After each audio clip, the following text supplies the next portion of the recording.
ரூமில் ஏசி போட்டிருக்கோம் அப்படின்னா பேஷண்ட்ஸ் கிட்னி ஸ்டோன்ஸோட வருவாங்க. நல்லா அப்போ தான் சாப்பிட்ருப்பாங்க, உடனே அப்படியே படுத்துருவாங்க, தண்ணியும் குடிக்க மாட்டாங்க, ப்ளஸ் ஏசி ரூமில் இருப்பாங்க. ஸோ இப்போ என்ன ஆகுது அப்படின்னா உடம்புக்குள்ளே இருக்கிற மாய்ஸ்சர் எல்லாம் அது சக் பண்ணிடுது. ஏசி தவிர்க்க முடியாது, இருந்தாலும் அவங்களுக்கு என்ன ஒரு அட்வைஸ் அப்படின்னா நம்ம விண்டோ இருந்தது அப்படின்னா ஒரு விண்டோ கொஞ்சமாவது திறந்து வச்சிருக்கணும். ஸோ ஃப்ரெஷ் ஏர் உள்ளே வரணும். அந்த ஃப்ரெஷ் ஏரை தான் நம்ம ஏசி வந்து கண்டிஷன் பண்ணி கொடுத்தது அப்படின்னா அது பிரச்சனை இல்லை. ஸோ ஒரு சில இடத்துல நம்ம விண்டோவே ஓப்பன் பண்ண முடியாதுன்ற சுச்சுவேஷன் இருந்தது அப்படின்னா நம்ம வெளியில் போயிட்டு வரலாம். ஒரு எவ்ரி 1 ஹவரோ இல்லை 45 மினிட்ஸ் ஒன்ஸ் வந்து கொஞ்சம் வெளியே போயிட்டு ஃப்ரெஷ் ஏரை ப்ரீத் பண்ணிட்டு வரணும். நைட்டில் வந்து கண்டிப்பாக விண்டோ திறந்து வச்சுட்டு தான் தூங்கணும். ஏசியே யூஸ் பண்ணாலும் இப்போ நிறைய பேர் வந்து அப்போ ஏசியோட கம்ப்ரெஷர் போயிடும் அப்படின்வாங்க. அப்போ நம்ம கிட்னி போனால் பரவாயில்லையா அப்படின்னு தான் நான் கேட்பேன். கிட்னி லங்ஸுக்கு வந்து ரொம்ப முக்கியம் அது ஃப்ரெஷ் ஏர்ன்றது. ஸோ அதனால் கொஞ்சமாவது ஓப்பன் பண்ணி வச்சுட்டு தூங்கணும். சர்க்கரை நோய்ன்றது நோயே கிடையாது. ஆக்சுவலாக வியாதியாகவே பார்க்கக்கூடாது நம்ம. அது ஒரு கண்டிஷன். என்ன வரத்துக்கான காரணம் என்ன அப்படின்னா இப்போ நான் 30 வயசு வரையும் நல்லா இருக்கேன்,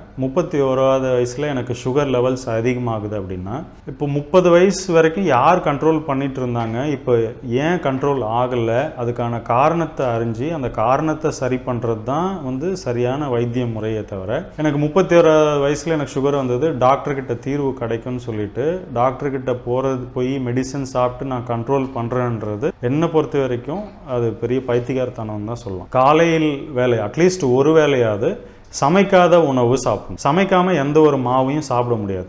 ஸோ தேங்காய் சாப்பிட்லாம், பேரிச்சம்பழம் சாப்பிட்லாம், பழங்கள் எடுத்துக்கலாம், முளைக்கட்டின பயிறு சாப்பிட்லாம். பசி இல்லாத நம்ம சாப்பிட்ற ஒவ்வொரு உணவும் விஷம் தான். ரூமில் ஏசி போட்டிருக்கோம் அப்படின்னா நிறைய பேருக்கு நான் பேஷண்ட்ஸ்க்கு அட்வைஸ் பண்ணுவேன் என்ன அப்படின்னா கிட்னி ஸ்டோன்ஸோட வருவாங்க.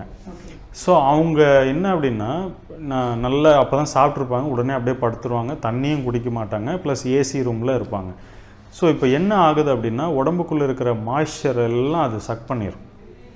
ஸோ அது ஏசி தவிர்க்க முடியாது, இருந்தாலும் அவங்களுக்கு என்ன ஒரு அட்வைஸ் அப்படின்னா நம்ம விண்டோ இருந்தது அப்படின்னா ஒரு விண்டோ கொஞ்சமாவது திறந்து வச்சுருக்கணும்.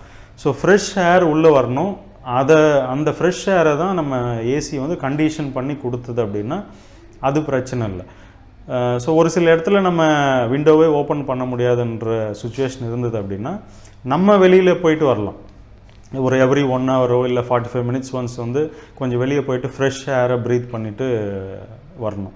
நைட்டில் வந்து கண்டிப்பாக விண்டோ திறந்து வச்சுட்டு தான் தூங்கணும். ஏசியே யூஸ் பண்ணாலும் இப்போ நிறைய பேர் வந்து அப்போ ஏசியோட கம்ப்ரெஷர் போயிடும் அப்படின்வாங்க. அப்போ நம்ம கிட்னி போனால் பரவாயில்லையா அப்படின்னு தான் நான் கேட்பேன். கிட்னி லங்ஸுக்கு வந்து ரொம்ப முக்கியம் அது ஃப்ரெஷ் ஏர்ன்றது.